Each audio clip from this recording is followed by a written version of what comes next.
Welcome in. We are here to really get into a game that, it might have just reshaped the entire NFC playoff picture.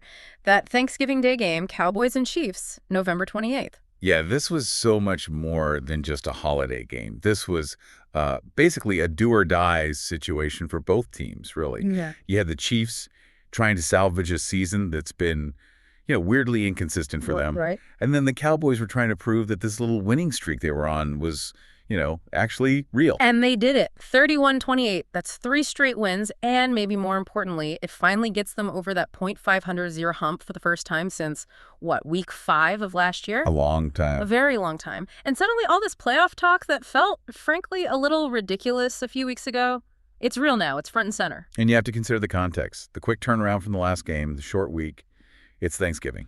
And then you have to face Patrick Mahomes. The focus required to pull that off is just something else. Exactly. So that's what we need to unpack. We have to understand not just that they won, but how. How did they handle that terrible start? What did the defense do to shut down Mahomes for that long stretch? And how did the offensive line just dominate? So, okay, let's start at the beginning. Well, the beginning was pretty much a nightmare scenario, a huge test right out of the gate. For the second week in a row, Dallas gets the ball first and just nothing. It stalls out. It was worse than stalling out. It was a disaster. Third play of the game, Dak gets flushed from the pocket. He's trying to make something happen, and he sails the interception. You could just see it was a pressure-fueled mistake. Yep. A gift. And you give a team like the Chiefs that kind of field position, and they will make you pay instantly. Instantly is the word. 2 plays is all they needed. Mahomes to Rashee Rice for the touchdown. And just like that, it's 7-0. And the feeling watching that must have been, oh no, here we go again. Yeah. The turnover bug is back. The defense looks like they're still on the bus. Yeah, the idea of chasing Patrick Mahomes for 60 minutes it's terrifying. But this is where it gets interesting, because the offense showed that mental toughness we've been looking for. They didn't fold. Not at all. They just marched right back down the field, and CeeDee Lamb looked completely locked in. After being so quiet last week, he was demanding the football, creating space. And he capped it off. Gets the touchdown, ties the game 7-7. It was the perfect response. It showed they weren't going to be defined by that one early mistake. But, the pace was just insane. The Chiefs come right back, move the ball, and then they're facing a 4th and goal. And they go for it. In the first quarter, game tied. That feels really aggressive. It's total faith in your offense. Yeah. It's saying we're not settling for 3. And, of course, Mahomes finds Kelce in a little soft spot in the zone. Touchdown.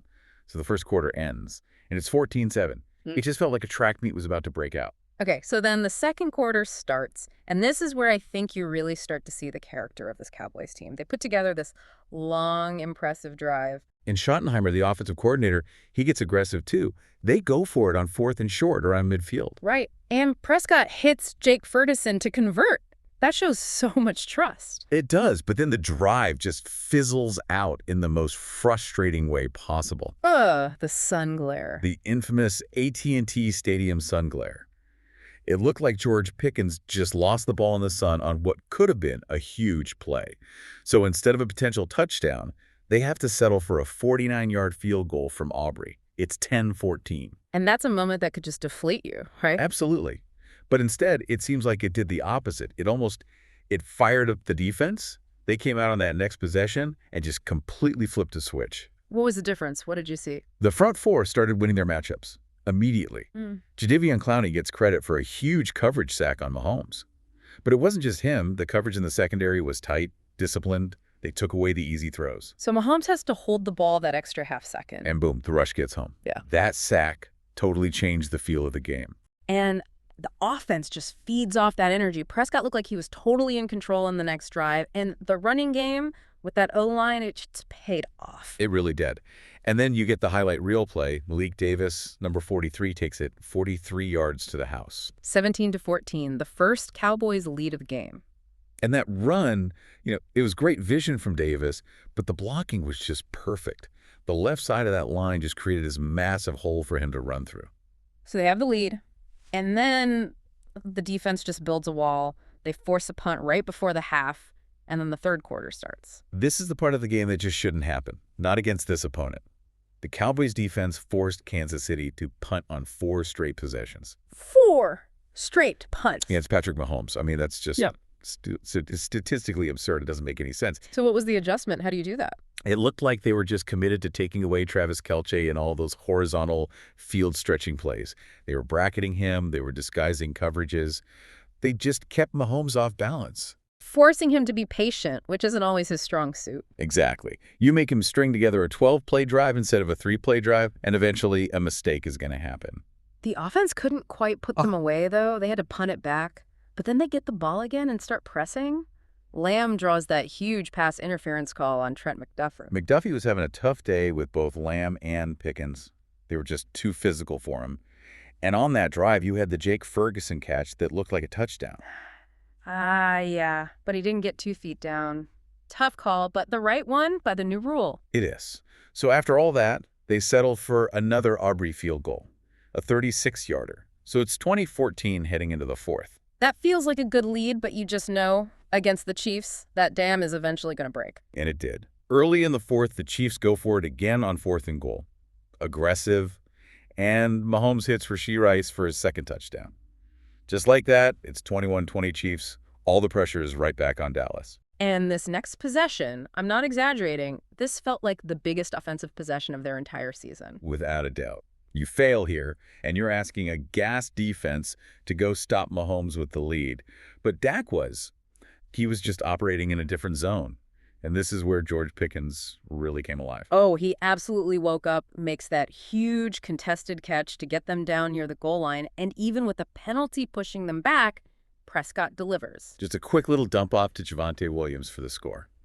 And it's 26-21. But then comes the call of the game. Schottenheimer doesn't hesitate. He immediately sends the offense back out there. For 2?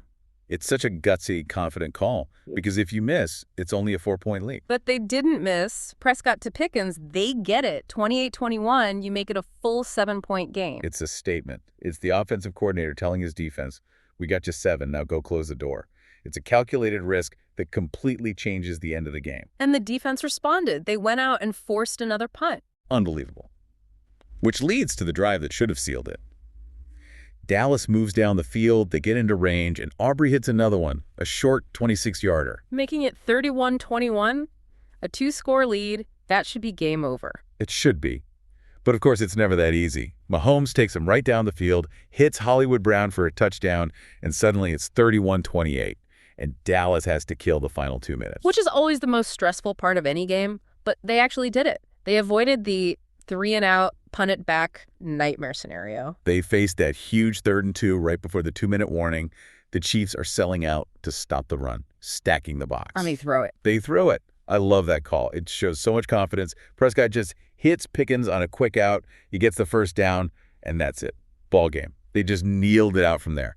Just an incredible finish. Okay, so let's zoom out a bit. The quarterback showdown. Mahomes was great, 261 yards, 4 touchdowns. He didn't lose this game. No, he was matched. Prescott, he had that awful interception to start, but he finished with 320 yards, 2 scores, and he was just so clutch. He made every single big throw when it mattered most in that 4th quarter. And the whole Lamb versus Pickens debate it's silly. They're just a perfect 1-2 punch. Lamb had the bigger stats, but Pickens made all the key plays down the stretch. He really did. The contested catches, that 2-point conversion, he was the closer. And both of them just gave Trent McDuffie fits all day, drawing penalties, using their physicality. It's a nightmare for any defense to cover both of them. And we have to talk about that offensive line again. No Tyler Guyton, the starting left tackle. Second-year guy Nate Thomas steps in, and they don't miss a beat. The key stat is 0. 0 sacks allowed against that Chiefs front. It's incredible. They did it with quick passes, with chipping help from tight ends. But Nate Thomas just held his own. It was a masterful performance from their entire unit, and it's what allowed the run game to go for over 130 yards. And you mentioned Schottenheimer's aggression. The 4th down call, going for 2, that felt like a philosophical statement. I think it was. He's coaching to win, not coaching to avoid losing. He put the ball in his best player's hands to secure the victory, both on the 2-point conversion and that final 3rd down. He didn't play it safe. And before we wrap, we have to give a shout-out to the unsung hero, Kevontae Turpin. Oh, massive. After fumbling last week, he comes up with maybe the most heads-up play of the game. Pickens gets stripped late, the ball is loose. And Turpin is right there to dive on it. He saved the game, truly. Yeah. If the Chiefs recover that, with the momentum they had, we're almost certainly talking about a heartbreaking loss. Instead, Dallas keeps the ball Yeah. and kicks that field goal to make it a 10-point game. Huge, huge play. So when you put it all together, Hmm. what does this actually mean? The big picture here is kind of staggering. In 5 days, Dallas beat both teams from last year's Super Bowl, the Eagles and the Chiefs. It completely kills that narrative, the one that says they can't beat good teams. This proves they can. This validates everything. The season is officially absolutely on. They are right back in the thick of this NFC race. Yeah, they are. And the focus has to shift immediately. They've got the Lions next Thursday night in Detroit, another massive conference game. It's just one test after another. But as we look at this sudden turnaround, the defense playing at this elite level, the O-line holding up despite injuries, Yeah. it really brings up a fascinating question for you listening. Is this team's success rooted in some kind of superior coaching adjustment, a strategic shift that's finally clicking? Or is this just a hot streak? Fueled by the sheer individual brilliance of guys like Prescott and Lamb who are just playing out of their minds at the exact same time.